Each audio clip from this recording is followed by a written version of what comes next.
வணக்கம். பிஎன்சியின் நேரலை செய்திகளை வழங்குவதற்காக நான் கண்ணதாசன். செய்திகளை விரிவாக பார்ப்பதற்கு முன்பாக தற்போதைய நேரத்திற்கான தலைப்பு செய்திகளை பார்க்கலாம். ஆளுநர் மீது ஒரு தவறான எண்ணத்தை உருவாக்க முயற்சி. திமுக அரசு மீது எடப்பாடி பழனிசாமி குற்றச்சாட்டு. திமுக அரசு அனைத்து துறைகளிலும் தோல்வியடைந்து விட்டது. ஆட்சியாளர்களுக்கு எதிரான மக்கள் அலையை என்ன செய்துவிட முடியும் என அதிமுக கேள்வி. எதிர்க்கட்சிகள் இந்துக்களின் பாரம்பரியத்திற்கு எதிராக செயல்படுகின்றனர். பாஜக தேசிய தலைவர் நிதின் நபின் குற்றச்சாட்டு. நிதின் நபின் தலைமையில் பாஜக மேலும் வலிமை பெறும். அதிமுக பொதுச் செயலாளர் எடப்பாடி பழனிசாமி வாழ்த்து. சட்டமன்ற தேர்தலுக்காக வேட்பாளர் தேர்வு செய்யும் பணி துவங்கிவிட்டது. காங்கிரஸ் கட்சியின் மேலிட பொறுப்பாளர் கிரிஷ் ஷோடங்கர் தகவல். தாவேக்கவிலிருந்து விலகப் போவதாக வெளியான செய்தியில் உண்மையில்லை. உண்மைக்கு மாறான செய்தியை வெளியிட்டதற்கு செங்கோட்டையன் கண்டனம்.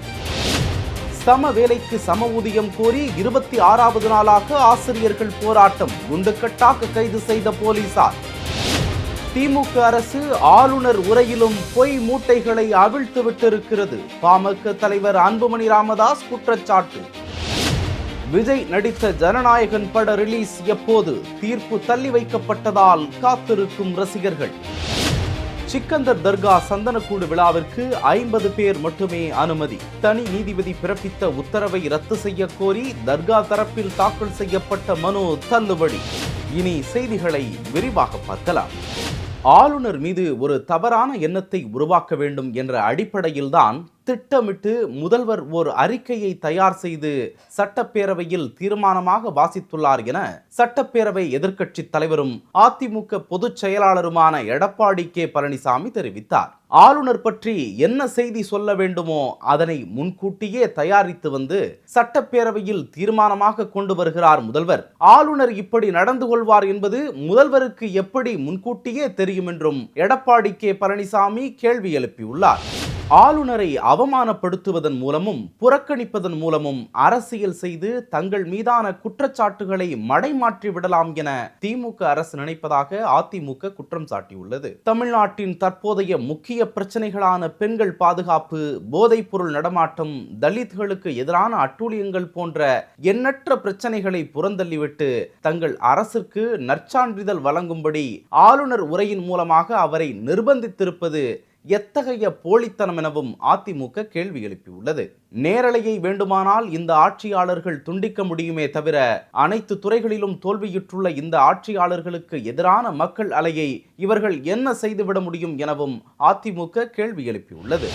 பாஜக தேசிய தலைவராக பொறுப்பேற்றுள்ள நிதின் நபின் திருப்பரங்குன்றம் சம்பவம் தொடர்பாக பேசியுள்ளார். பதவியேற்பு நிகழ்ச்சிக்கு பிறகு பேசிய நிதின் நபின் எதிர்க்கட்சிகள் இந்துக்களின் பாரம்பரியத்திற்கு எதிராக செயல்படுகின்றனர் என்று குற்றம் சாட்டினார். பாஜக தேசிய தலைவராக பொறுப்பேற்ற உடனேயே திருப்பரங்குன்றம் விவகாரத்தை பேசிய நிதின் நபின் திமுக உள்ளிட்ட கட்சியினரை மறைமுகமாக சாடினார். திருப்பரங்குன்றம் விவகாரத்தில் நீதிபதியையே பதவி நீக்கம் செய்ய எதிர்க்கட்சியினர் முயற்சி மேற்கொண்டதாகவும் குற்றம் சாட்டினார்.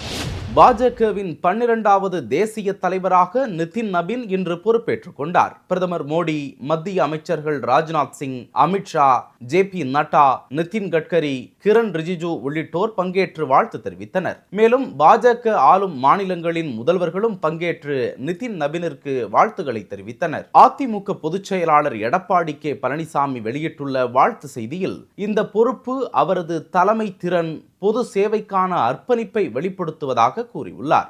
நிதின் நபின் தலைமையில் பாஜக மேலும் வலுப்பெறும் என்றும் எடப்பாடி பழனிசாமி நம்பிக்கை தெரிவித்துள்ளார்.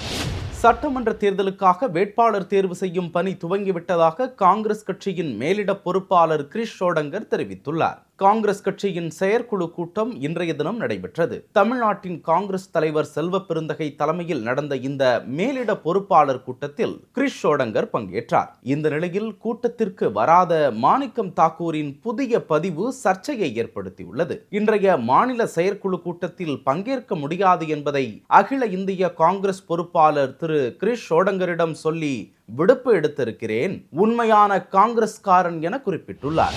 சென்னையில் சம வேலைக்கு சம ஊதியம் கோரி 26வது நாளாக போராட்டம் நடத்திய இடைநிலை ஆசிரியர்களை போலீசார் கைது செய்தனர். அதேபோல பணி நிரந்தரம் கோரி போராடிய மாற்றுத்திறனாளிகள், சத்துணவு ஊழியர்களையும் போலீசார் கைது செய்தனர். தினசரியும் சென்னையில் அரசிற்கு எதிராக போராட்டம் நடைபெறுவதால் போர்க்களமாக மாறியுள்ளது சென்னை. தமிழக சட்டசபை தேர்தல் நெருங்கி வரும் நிலையில் அதிமுக கூட்டணியில் இந்திய ஜனநாயக கட்சி இணைந்துள்ளது. இதுகுறித்து அதிமுக பொதுச் செயலாளர் எடப்பாடி கே பழனிசாமி ஏற்கனவே அறிவித்திருந்தார். ஐஜேகே கட்சி அதிமுகவிடம் 6 தொகுதிகள் வரை கேட்டிருப்பதாகவும், ஆனால் ஓரிரு தொகுதிகள் மட்டுமே கிடைக்க வாய்ப்புள்ளதாகவும் கூறப்படுகிறது. தங்கம் மற்றும் வெள்ளியின் விலை புதிய உச்சத்தை தொட்டுள்ளது. ஆபரண தங்கத்தின் விலை 1 கிராம் 13,610 ரூபாயாக விற்பனையாகிறது.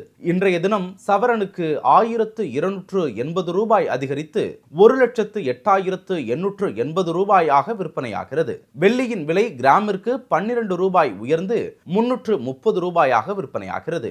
1 கிலோ வெள்ளி 3,30,000 ரூபாயாக விற்பனையாகிறது. இந்தியாவில் முதல் முறையாக செயற்கை நுண்ணறிவு தொழில்நுட்ப அடிப்படையிலான தங்க ஏடிஎம் ஒன்று தெலுங்கானாவின் ஹைதராபாத்தில் அறிமுகப்படுத்தப்பட்டுள்ளது.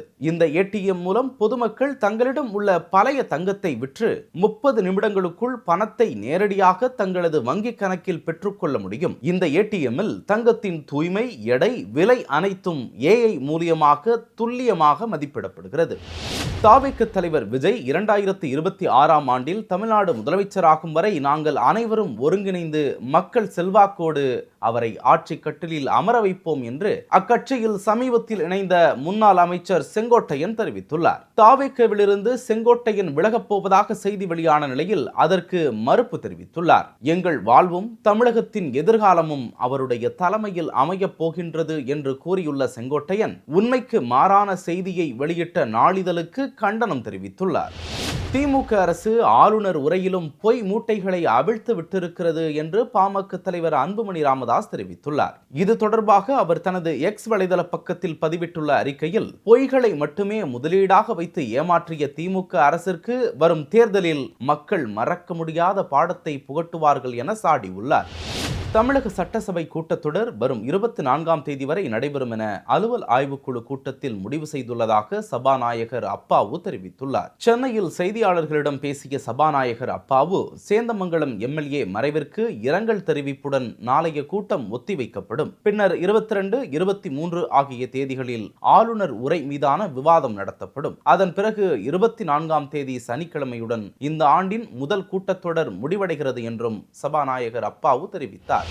மதுரையில் உடல் பருமனை குறைக்க யூடியூபை பார்த்து வெங்காரம் சாப்பிட்ட கல்லூரி மாணவி பரிதாபமாக உயிரிழந்துள்ளார். இணைவோம் இயற்கையுடன் என்ற யூடியூப் சேனலில் உடல் எடையை குறைப்பது தொடர்பான வீடியோவை பார்த்த கலையரசி அதில் கூறியபடி வெங்காரத்தை உண்ண முடிவு செய்து நாட்டு மருந்து கடையில் வாங்கியதாக தெரிகிறது. வெங்காரத்தை சாப்பிட்ட சிறிது நேரத்திலேயே கலையரசிக்கு வாந்தி, வயிற்றுப்போக்கு ஏற்பட்டு உயிருக்கு ஆபத்தான நிலையில் மருத்துவமனைக்கு கொண்டு செல்லும் வழியிலேயே உயிரிழந்தார். உடல் எடையை குறைக்க சுயமாக முடிவெடுத்து எந்த மருந்தும் சாப்பிட வேண்டாம் என உயிரிழந்த மாணவியின் தந்தை கேட்டுக்கொண்டுள்ளார்.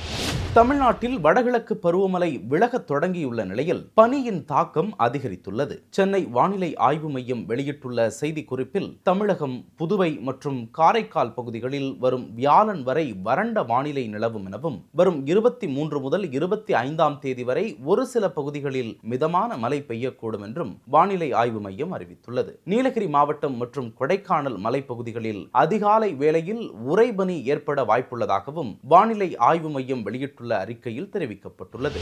தாவேக தலைவர் விஜய் நடித்துள்ள ஜனநாயகன் படத்தின் சென்சார் சான்றிதழ் வழக்கில் தேதி குறிப்பிடாமல் சென்னை உயர்நீதிமன்றம் தீர்ப்பை தள்ளி வைத்துள்ளது. ஜனநாயகன் பட வழக்கு உயர்நீதிமன்றத்தில் விசாரணைக்கு வந்தபோது இருதரப்பு வாதங்களையும் கேட்ட சென்னை உயர்நீதிமன்ற நீதிபதிகள் தீர்ப்பை தேதி குறிப்பிடாமல் தள்ளி வைத்துள்ளனர். இதனால் விஜயின் ஜனநாயகன் படம் எப்போது வெளியாகும் என்று ரசிகர்கள் மீண்டும் காத்திருக்கும் சூழல் ஏற்பட்டுள்ளது.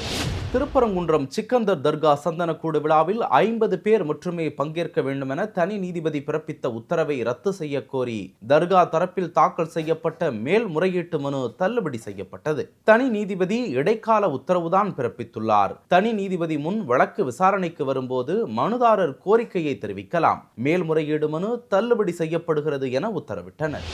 இத்துடன் இந்நேரத்திற்கான செய்திகள் நிறைவடைந்தன. அண்மை செய்திகளை உடனுக்குடன் தெரிந்து கொள்ள BNC டைம்ஸ் சேனலுடன் இணைந்திருங்கள். நன்றி.